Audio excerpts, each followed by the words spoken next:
చూస్తే నబీల్ వాళ్ళ అమ్మ పీస్ఫుల్ మైండ్ ఎలా ఉందో మనోడు కూడా ఎంతవరకు మాట్లాడాలో అంతవరకే మాట్లాడతాడు. ఇది ఎక్కడి నుంచి వస్తుందిరా అంటే మొదల నుంచి వస్తుంది. మొదల నుంచే కదా ఈ పిల్ల ఎరువులు తయారయ్యాయి కాబట్టి వాళ్ళ జెన్యూన్స్ వాళ్ళ జీన్స్ అనేవి అలా స్ప్రెడ్ అవుతాయని నాకు బాగా అనిపించింది. అది ఎస్పెషల్లీ నిఖిల్ వాళ్ళ అమ్మగారిని నబీల్ వాళ్ళ అమ్మగారిని చూసిన తర్వాత నాకు అర్థమైంది. ఇంకోటి ఏంటంటే ఎవరైనా సరే కమెడియన్గా చూసినా అవినాష్ గారి గురించి చాలా బాగా చూపించాడు బిగ్ బాస్ అయితే. నిజంగా ఫోకస్ మొత్తం అన్ని కెమెరాల ఫోకస్ అవినాష్ మీద పెట్టినట్టే నాకు అనిపించింది. వాళ్ళ మిస్సెస్ వచ్చినప్పుడు అదో సర్ప్రైజ్. అప్పుడు దాకా పడుకోమన్నాడు ఇప్పుడు దాకా అలసిపోయారు కదా కాసేపు పడుకోండి అనేసరికి ఆమె వచ్చి పక్కన పడుకోవడం, ఎవర్రా బాబు నా పక్కన పడుకున్నారని మనోడు షాక్ అవ్వడం, అది నాకు బాగా అనిపించింది. వాళ్ళకి మళ్ళీ స్పెషల్ కేక్ డిన్నర్ స్పెషల్ రూమ్లో స్పెషల్ డెకరేషన్ చేసి, అంటే మీరు అర్థం చేసుకోవాలి అవినాష్ని ఎంత గౌరవిస్తుందో బిగ్ బాస్. అర్థమైందా? ఇంతవరకు అంత స్పెషల్ ట్రీట్ ఎవరికి ఇవ్వాల బిగ్ బాస్ ఫ్యామిలీ వీక్లో, అంత స్పెషల్ ట్రీట్ ఎవరికి ఇవ్వాల. మనోడికి ఇచ్చింది అంటే సంథింగ్ స్పెషల్. ఇప్పుడు హౌస్లో ఉన్న వాళ్ళందరికంటే చాలా స్పెషల్ అని చెప్పాలి. అలాంటి స్పెషల్ వ్యక్తి మనం కొంచెం తక్కువగా చూస్తున్నాం, అంటే ఆడియన్స్గా చూడట్లేదు, అక్కడ హౌస్ మేట్స్ చూస్తున్నారు చాలా తక్కువగా. వాళ్ళ మిస్సెస్ కూడా చాలా హింట్స్ ఇచ్చింది. అరే నువ్వు అందరితో ఓల్డ్ పీపుల్స్తో కూడా బాగా కనెక్ట్ అవ్వు. ఓల్డ్ పీపుల్స్ అంటే ఎవరు? ఓజీ టీమ్ మాట. ఓల్డ్ పీపుల్స్తో కనెక్ట్ అయితేనే నువ్వు ఎదరికి వెళ్తావు, లేకపోతే నిన్ను టార్గెట్ చేస్తున్నారో నీకు తెలియకుండా అవన్నీ సరి చేసుకో అని చాలా అంటే చాలా బాగా నీట్గా చెప్పింది. ఫ్యామిలీ వీక్లో వీళ్ళ ముగ్గురు ఫ్యామిలీస్ అయితే నాకు బాగా కనెక్ట్ అయినాయి. ఇక మొత్తానికి ప్రేరణని దూరంగా పెట్టు అనడం వాళ్ళ అమ్మగారే చెప్పడం, అది నిఖిల్ వాళ్ళ అమ్మగారే.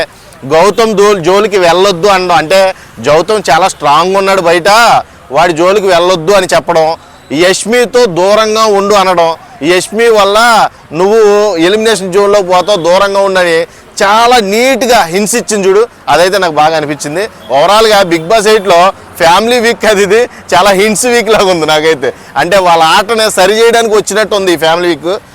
ఇప్పుడైనా సరే ఇంకా 5 వారాలు ఉంది కాబట్టి ఎప్పుడైనా సరే మారి బాగా ఆడతారని నేనైతే ఆశిస్తున్నా. ఇంకా ఆడకపోతే చెప్పేది ఏం లేదు. యష్మి వాళ్ళ ఫాదర్ గురించి మర్చిపోయా. మనం అందరం వాగుతున్నాం ఇక్కడ ఏంటి రోజు యష్మి బాగా ఆడట్లేదు, స్వార్థం కుల్లి అని వాళ్ళ ఫాదరే చెప్పాడు తెలుసా.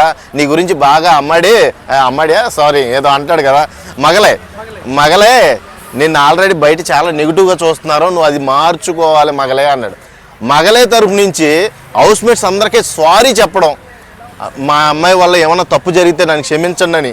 నిజంగా చాలా ప్రౌడ్ ఆఫ్ ఫాదర్. నిజంగా చాలా అంటే చాలా అనిపించింది నాకు. నిజంగా అలాంటి ఫాదర్స్ ఉన్నారా అనిపించింది నాకైతే. నిజంగా ఒక కోణంలో చూస్తే మగలైన చూస్తే అందరికీ మండిపోతూ ఉంటుంది అన్నమాట బయట ఆడియన్స్కి. మాట్లాడే విధానం నచ్చదు. ఇప్పుడు వే ఆఫ్ టాకింగ్ అనేది చాలా క్లియర్గా ఉండాలి, ప్యూర్గా ఉండాలి. ప్యూర్నెస్ లేదు, క్లియర్నెస్ లేదు. అందుకే యష్మి అంటే చాలా చండాలంగా ట్రీట్ అవుతారు, అందరూ కూడా చాలా చండాలంగా చూస్తారు. అదే మాటనే వాళ్ళ ఫాదర్ వచ్చి సజెషన్ ఇవ్వడం నాకైతే బాగా సాటిస్ఫై అయింది. నిజంగా యష్మి విషయంలో ఆడియన్ వచ్చి చెప్పినా ఏం లేదు. యష్మి ఓ పిఠాపురం అబ్బాయి గురించి అబ్బాయిని లోపలికి స్క్రీన్ ప్లే చేసి కూడా మన యష్మికి చూపిస్తే అప్పుడు కూడా మారలా. ఫాదర్ వచ్చి చెప్పిన తర్వాత కూడా మారలేదంటే ఇక నువ్వు అనవసరం, హౌస్కి అనవసరం.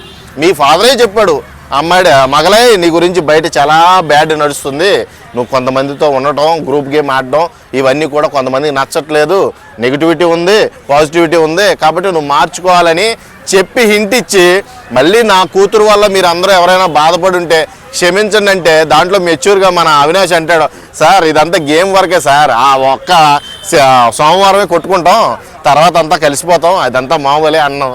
అది పాజిటివ్ నెట్ క్రియేట్ అయింది అక్కడైతే. నాకైతే ఎస్పెషల్లీ వాళ్ళ నాన్నగారి నుంచి అయితే మంచిగా అనిపించింది. నిజంగా అలాంటి ఫాదర్ ఉండాలి అనిపించింది నాకైతే. ఈ వీక్లో అయితే గ్రాఫ్ పరంగా చూసుకుంటే మన పృథ్వీ డౌన్ స్టేజ్లో ఉన్నాడు కాబట్టి పృథ్వీ ఎలిమినేట్ అయిపోయే ఛాన్స్ ఎక్కువగా ఉంది. ఈ పృథ్వీ ఎలిమినేట్ అయిపోయినా పెద్ద ఫరక్ పడతా. చాలా ఎప్పటి నుంచో ఎలిమినేట్ అయిపోవాల్సిన క్యాండిడేట్ ఏదో గేమ్ ప్లే వల్ల కొంచెం యాటిట్యూడ్ వల్ల ఇప్పటివరకు ఆగాడు, కానీ లేకపోతే ఇప్పటిదాకా ఆగే పరిస్థితే లేదు. మనోడు ఎలిమినేట్ అవ్వడమే కరెక్టో. అంటే కరెక్ట్ అంటే గేమ్ పరంగా చూస్తే కాంపిటేటరు, మాటల పరంగా చూస్తే లోజరు. అర్థమైందా? గేమ్ పరంగా చూస్తే కాంపిటేటరు, మంచి కాంపిటేటరు హౌస్లో. అని మాటలు కదా, మాటలు టంగ్ స్లిప్, ఫ్లిప్పింగ్ వర్డ్స్, లోజర్. ఆ విషయంలోనే లోజర్ అయ్యాడు. అగ్రెసివ్నెస్ వీటి వల్ల మనోడు ఓవరాల్గా బిగ్ బాస్లో పెద్ద లోజర్ ఎవరన్నా ఉన్నారంటే పృథ్వీ, తర్వాత ప్రేరణ, యష్మి వస్తారు అనమాట లోజర్స్. వీళ్ళ మాటలు ఫ్లిప్పింగ్ అవుతూ ఉంటాయి. సో విష్ణుప్రియ అయితే ఈరోజు ఏదో పెళ్లి సంబంధాలు మాట్లాడారు